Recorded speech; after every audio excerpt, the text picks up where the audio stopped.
Muy buenas tardes a todos, aquí Prixirp. Bienvenidos todos a mi primer video de YouTube. Bueno, básicamente este proyecto que estoy realizando es para dar mi aporte personal a todas esas personas que buscan conocimiento en esta rama que es la electrónica. Vamos a empezar.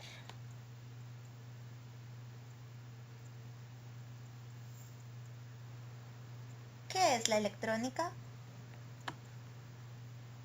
La definición de electrónica que nos da nuestro querido Google es parte de la física que estudia los cambios y los movimientos de los electrones libres y la acción de las fuerzas electromagnéticas y los utiliza en aparatos que reciben y transmiten información.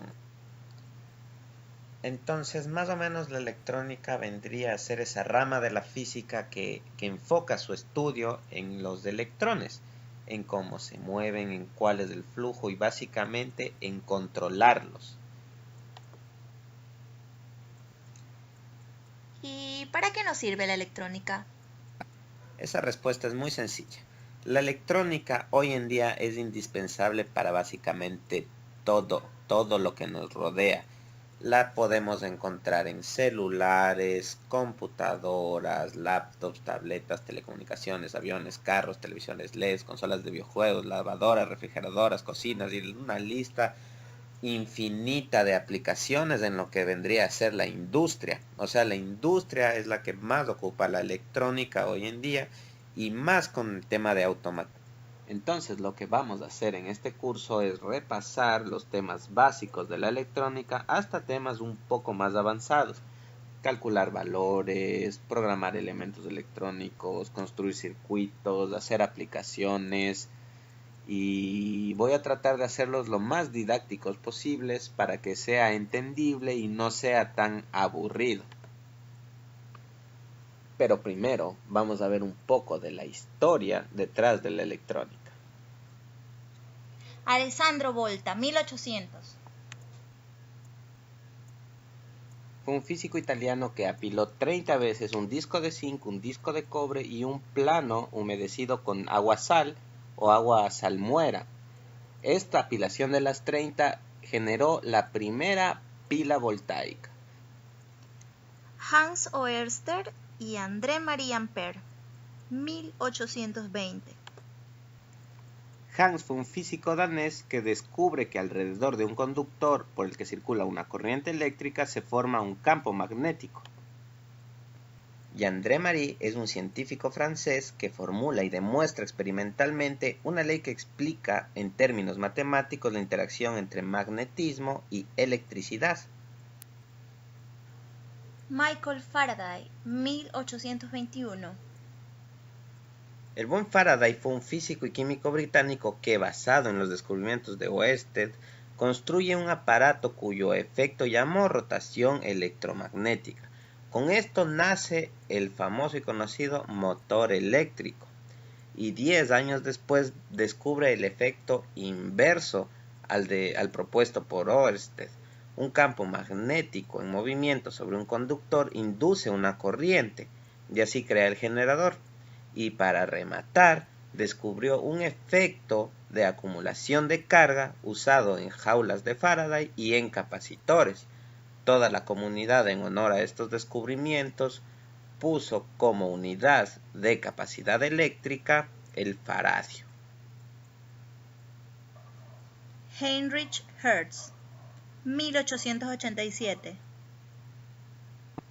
Hertz fue un físico alemán que corroboró una predicción que hizo Maxwell. Él crea el primer transmisor de radio generando radiofrecuencias. Desarrolló también un sistema para medir la frecuencia de las ondas de la radio. Y en su honor, la unidad de medida de la frecuencia se llama Hertz o hercio, que lo usaremos mucho en los siguientes videos. J. Thomson, 1897. Este serio señor físico inglés de gran bigote descubre la existencia de una partícula eléctricamente cargada, el electrón. Él ganó un premio Nobel de Física por este descubrimiento.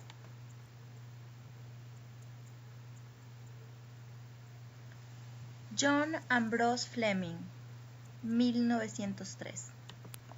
este físico británico encuentra la aplicación práctica llamada válvula termoiónica de efecto Edison, que actualmente la conocemos como diodo. El diodo es el primer paso que da la humanidad hacia los semiconductores. Aquí ya existen los semiconductores y por lo tanto este joven Fleming es considerado el padre de la electrónica. William Shockley, John Bardeen y William Brattain, diciembre de 1947. Estos tres chiflados fueron los creadores del primer transistor. Gordon Moore, 1965. El sonriente Gordon, que fue fundador de Intel, predijo que la integración de los circuitos crecería a un ritmo que duplicaría el número de transistores por chip cada 2 años. Y esta predicción, adivinen, se viene cumpliendo, y a esto se le conoce como la ley de Moore. Ay, pero todo esto está un poco aburrido. ¿Y para qué nos sirve esto que nos estás contando? No sirve para nada. Pero tenemos que tener conciencia que siempre ha habido gente detrás de todo lo que vemos a nuestro alrededor en la electrónica. Por ejemplo, Thomas Alva Edison construyó la primera lámpara incandescente. Goulart patentó un dispositivo que llamó generador secundario, que ahora lo conocemos como transformador. Samuel Morse, obviamente, inventó el telégrafo, que estaba codificado en puntos y líneas, que se llamó el alfabeto Morse. ¿Cómo olvidarnos del buen Nicolás Tesla, que inventó el alternador, el primer motor eléctrico de inducción? O Guillermo Marconi, lo que patentó la radio. También tenemos a Eisler, que fue el que hizo el primer de circuito eléctrico, que lo utilizó en un receptor de radio. Tenemos a Spencer, que descubre los efectos del microondas. Un equipo de ingenieros científicos que en 1947 logran crear la primera computadora digital electrónica. La invención de la primera computadora comercial, Univac 1. El monstruo tecnológico que es Sony, que lanzó el primer receptor de radio que fue totalmente transistorizado. La creación del primer circuito integrado. En 1962 se lanzó el primer satélite de comunicaciones de uso comercial. O sea, la electrónica ha tenido una larga trayectoria y nos va a seguir dando sorpresas, porque es una rama que siempre nos va a dar posibilidades.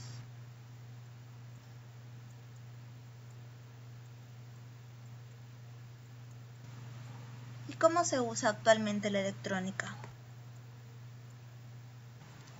Qué bueno que me hagas esa pregunta, porque vamos a estudiar precisamente 3 ramas fundamentales de la electrónica, que son las que yo tengo conocimiento: la electrónica de potencia, la electrónica digital y un poco de la electrónica de control. Pero, ¿por qué no nos enseñas algo que realmente nos pueda servir? Por supuesto. Les voy a enseñar algo que prácticamente nos va a servir para todo lo que hagamos: los circuitos. La electrónica está hecha de circuitos. Entonces nosotros tenemos que entender más o menos cómo es que funcionan los circuitos. Nosotros tenemos los datos que ingresan o la entrada al circuito. Tenemos un proceso, que es la operación que va a alterar, va a transformar o va a controlar los datos. Y tenemos una salida, que son los resultados que se obtienen de las operaciones. Les voy a dar un ejemplo. Digamos una televisión. ¿Cuál sería la entrada al circuito de una televisión? Tendríamos como entrada la energía o el voltaje que cogemos de nuestra casa y las señales que nos llegan desde las emisoras, desde los cables, desde la señal de la computadora, si es que queremos ver YouTube o Netflix. ¿Qué es lo que hace la televisión? coge esos datos y la energía que recibe de alimentación, y la salida transforma estas señales eléctricas en imágenes que nosotros podemos ver en la pantalla y sonidos que nosotros podemos escuchar a través de los parlantes. Y en todos los circuitos podemos ver exactamente eso: una entrada, un procesamiento de datos y una salida final. En control, ya vamos a ver esto mucho más adelante, necesitamos una señal extra que se llama retroalimentación, que no es nada más que la salida del proceso comparado con la entrada. Y bueno chicos, hasta aquí este primer video, más o menos de introducción a lo que sería mi proyecto en YouTube. Espero que les haya gustado, no se olviden darle al like, comentar si es que tienen sugerencias y compartir este video en sus redes sociales. Un saludo a todos.